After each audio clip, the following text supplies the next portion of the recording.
Hello my dear friends, and welcome back to another Star Wars news update. We begin with an exclusive from Making Star Wars for Skeleton Crew, and it goes without saying, massive spoiler warning. So as we know, the series has been described as an Amblin, Goonies-style adventure, and as we covered the other day, there is some influence from E.T. It's very 1980s style, but now some new details have emerged. It sounds as though Star Wars is doing something on the more controversial side, akin to the Vespa bikes, the mod gang from the Book of Boba Fett. But the good news is that this time it's being done better and actually fits the aesthetic of the show. Nonetheless, this is probably going to be something spoken about and hotly debated when the series Skeleton Crew drops. So what am I talking about? Well, this time it's not Vespas, but rather bicycles, space bicycles. But don't worry, while they sound very Earth-like, they are still speeders, ones which do fit this aesthetic. The kids in Skeleton Crew ride BMX/Huffy style bikes, 80s style bikes. And you know, as I say, they're going to be a talking point. With the mod gang in the Book of Boba Fett, one of the biggest criticisms that fans had is they said they look as though they belong on Coruscant, not Tatooine. By contrast, the bikes in Skeleton Crew do fit the planet where the kids live, but they're new speeders we've not seen before. They're best described as bicycles with a space opera twist. And this is certainly not the first time Disney Star Wars has tried to blend Earth-like terrestrial vehicle imagery with that of a galaxy far, far away. The most recent example that comes to mind is Sabine Wren's 614 AVA speeder bike. It evoked a strong biker chick vibe, something we on Earth can relate to. Same deal with Skeleton Crew.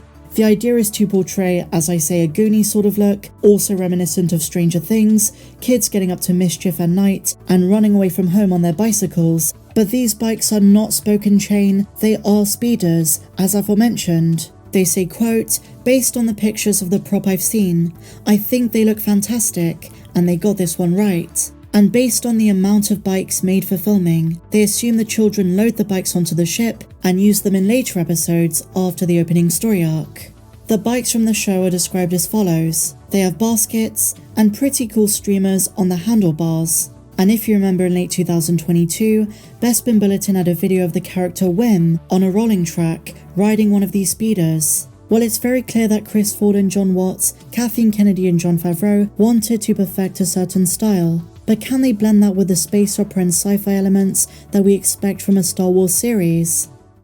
And so now, my dear Mandalorians, staying on the subject of the Mandoverse, Dave Filoni finally explains his decision to bring Ahsoka into the Mandalorian Season 2 instead of Season 1. She appeared in Chapter 13, before then appearing in Book of Boba Fett, and of course her own show.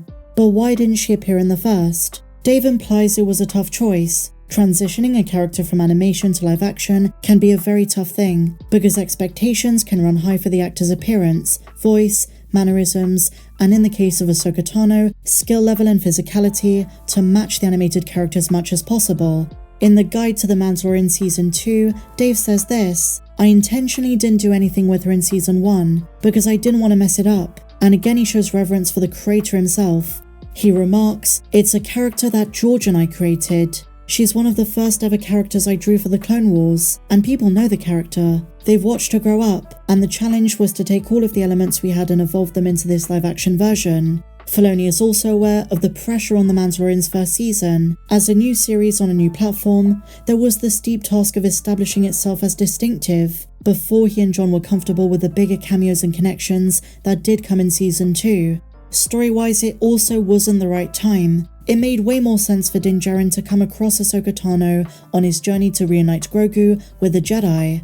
The wait seems to have paid off. And so moving on, my dear friends, we got our first teaser for Star Wars Celebration 2025.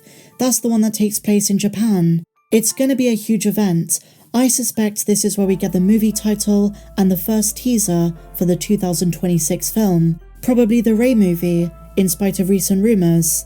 And we just passed the 2-year anniversary of the release of the Star Wars Eclipse trailer, and there is a connection between the two things. I suspect, just as Jedi Survivor was the big game at Star Wars Celebration this year, that is going to be the most talked about Star Wars video game release of 2025. Last year there was a rumor Quantic Dream is eyeing 2026, so this would make sense. We might get our first gameplay footage, another trailer, and demo, so that is going to be an exciting event.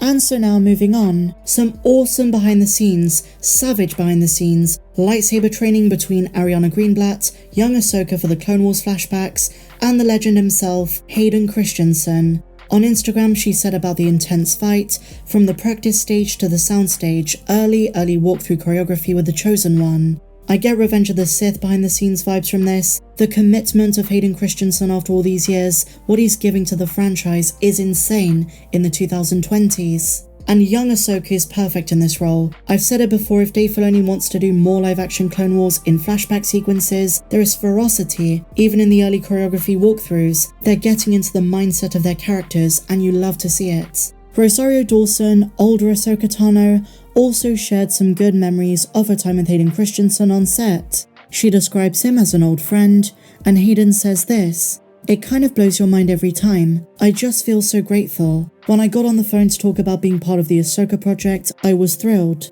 Okay, so now we're going to be talking about the community tab.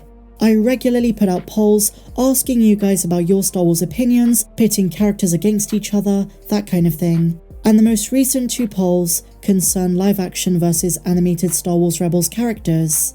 A few months ago we talked about Thrawn and Ahsoka Tano, her various appearances across animation and live-action. But the most recent 2 polls were about Ezra Bridger and Sabine Wren. And the most fascinating thing happened. I asked you which is your favourite iteration, Rebels Season 1 to 4, so animation, or live-action in Ahsoka Season 1. I wholeheartedly expected a closer set of results. But in both cases, animation strongly dominated. The Rebels iteration of these two wins by a long country mile. At the time of making this video, Star Wars Rebels Ezra Bridger gets 74% versus 26% for Amanis Fundi's depiction in Ahsoka Season 1. As for Sabine, very similar numbers. There is a preference for Tia Sakal's version versus Natasha Liu Bordisso. And I think generally from reading the comments, it's most likely because we have so much more character development over 4 seasons versus just the one for Ahsoka. The entire foundation of these characters comes from Star Wars Rebels, and I'm certainly inclined to agree with the outcomes of these polls. As we inevitably get more of these characters in maybe Mando Season 4, a second season of Ahsoka, and of course in Dave Filoni's movie, then I'm almost certain if we repeated these polls in a few years' time, they would be more balanced. But with that said, my dear friends, share your thoughts on everything we spoke about in the comments down below, and if you enjoyed this video, please be sure to give me a big fat thumbs up, subscribe if you're new, and I'll see you in the next video. May the Force be with you, always.